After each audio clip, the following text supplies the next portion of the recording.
ನನ್ನ ಮೊಮ್ಮಗಳ ಸಾವಿಗೆ ಸರ್ಕಾರವೇ ನೇರ ಹೊಣೆ ಎಂದು ಚಿನ್ನಸ್ವಾಮಿ ಸ್ಟೇಡಿಯಂ ಕಾಲ್ತುಳಿತದಲ್ಲಿ ಮೃತಪಟ್ಟ ಯಲಹಂಕದ ದಿವ್ಯಾಂಶಿಯ ಅಜ್ಜಿ ಕಿಡಿಕಾರಿದ್ದಾರೆ.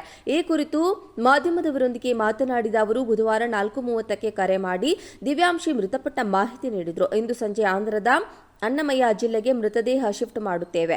ನನ್ನ ಮೊಮ್ಮಗಳ ಸಾವಿಗೆ ಸರ್ಕಾರವೇ ನೇರ ಹೊಣೆ, ಯಾವುದೇ ಪೊಲೀಸ್ ಇರಲಿಲ್ಲ ಎಂದು ಆಕ್ರೋಶವನ್ನ ವ್ಯಕ್ತಪಡಿಸಿದ್ದಾರೆ. ಗೇಟ್ ನಂಬರ್ 15ರ ಒಳಗೆ ಹೋದಾಗ ಈ ಘಟನೆ ನಡೆದಿದೆ.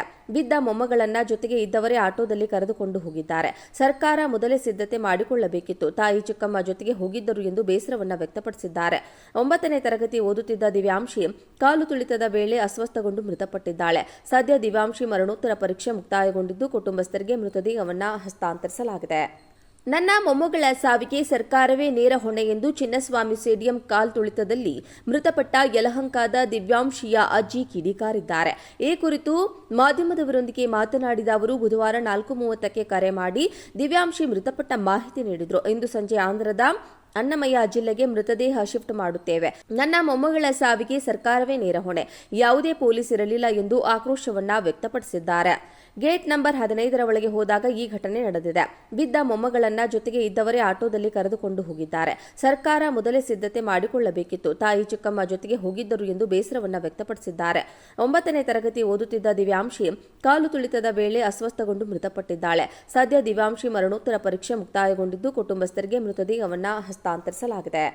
ನನ್ನ ಮೊಮ್ಮಗಳ ಸಾವಿಗೆ ಸರ್ಕಾರವೇ ನೇರ ಹೊಣೆ ಎಂದು ಚಿನ್ನಸ್ವಾಮಿ ಸ್ಟೇಡಿಯಂ ಕಾಲ್ತುಳಿತದಲ್ಲಿ ಮೃತಪಟ್ಟ ಯಲಹಂಕದ ದಿವ್ಯಾಂಶಿಯ ಅಜ್ಜಿ ಕಿಡಿಕಾರಿದ್ದಾರೆ.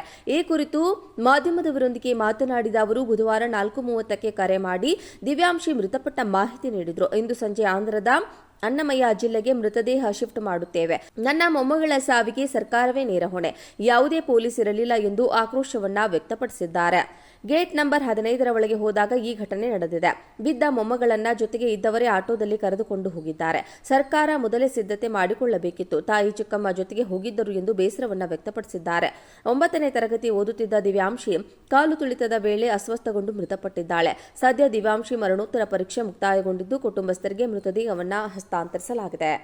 ನನ್ನ ಮೊಮ್ಮಗಳ ಸಾವಿಗೆ ಸರ್ಕಾರವೇ ನೇರ ಹೊಣೆ ಎಂದು ಚಿನ್ನಸ್ವಾಮಿ ಸ್ಟೇಡಿಯಂ ಕಾಲ್ತುಳಿತದಲ್ಲಿ ಮೃತಪಟ್ಟ ಯಲಹಂಕದ ದಿವ್ಯಾಂಶಿಯ ಅಜ್ಜಿ ಕಿಡಿಕಾರಿದ್ದಾರೆ. ಈ ಕುರಿತು ಮಾಧ್ಯಮದವರೊಂದಿಗೆ ಮಾತನಾಡಿದ ಅವರು ಬುಧವಾರ 4:30ಕ್ಕೆ ಕರೆ ಮಾಡಿ ದಿವ್ಯಾಂಶಿ ಮೃತಪಟ್ಟ ಮಾಹಿತಿ ನೀಡಿದರು. ಇಂದು ಸಂಜೆ ಆಂಧ್ರದ ಅನ್ನಮಯ್ಯ ಜಿಲ್ಲೆಗೆ ಮೃತದೇಹ ಶಿಫ್ಟ್ ಮಾಡುತ್ತೇವೆ. ನನ್ನ ಮೊಮ್ಮಗಳ ಸಾವಿಗೆ ಸರ್ಕಾರವೇ ನೇರ ಹೊಣೆ, ಯಾವುದೇ ಪೊಲೀಸ್ ಇರಲಿಲ್ಲ ಎಂದು ಆಕ್ರೋಶವನ್ನ ವ್ಯಕ್ತಪಡಿಸಿದ್ದಾರೆ. ಗೇಟ್ ನಂಬರ್ 15ರ ಒಳಗೆ ಹೋದಾಗ ಈ ಘಟನೆ ನಡೆದಿದೆ. ಬಿದ್ದ ಮೊಮ್ಮಗಳನ್ನ ಜೊತೆಗೆ ಇದ್ದವರೇ ಆಟೋದಲ್ಲಿ ಕರೆದುಕೊಂಡು ಹೋಗಿದ್ದಾರೆ. ಸರ್ಕಾರ ಮೊದಲೇ ಸಿದ್ಧತೆ ಮಾಡಿಕೊಳ್ಳಬೇಕಿತ್ತು. ತಾಯಿ ಚಿಕ್ಕಮ್ಮ ಜೊತೆಗೆ ಹೋಗಿದ್ದರು ಎಂದು ಬೇಸರವನ್ನ ವ್ಯಕ್ತಪಡಿಸಿದ್ದಾರೆ. 9ನೇ ತರಗತಿ ಓದುತ್ತಿದ್ದ ದಿವ್ಯಾಂಶಿ ಕಾಲು ತುಳಿತದ ವೇಳೆ ಅಸ್ವಸ್ಥಗೊಂಡು ಮೃತಪಟ್ಟಿದ್ದಾಳೆ. ಸದ್ಯ ದಿವ್ಯಾಂಶಿ ಮರಣೋತ್ತರ ಪರೀಕ್ಷೆ ಮುಕ್ತಾಯಗೊಂಡಿದ್ದು ಕುಟುಂಬಸ್ಥರಿಗೆ ಮೃತದೇಹವನ್ನ ಹಸ್ತಾಂತರಿಸಲಾಗಿದೆ. ನನ್ನ ಮೊಮ್ಮಗಳ ಸಾವಿಗೆ ಸರ್ಕಾರವೇ ನೇರ ಹೊಣೆ ಎಂದು ಚಿನ್ನಸ್ವಾಮಿ ಸ್ಟೇಡಿಯಂ ಕಾಲ್ತುಳಿತದಲ್ಲಿ ಮೃತಪಟ್ಟ ಯಲಹಂಕದ ದಿವ್ಯಾಂಶಿಯ ಅಜ್ಜಿ ಕಿಡಿಕಾರಿದ್ದಾರೆ.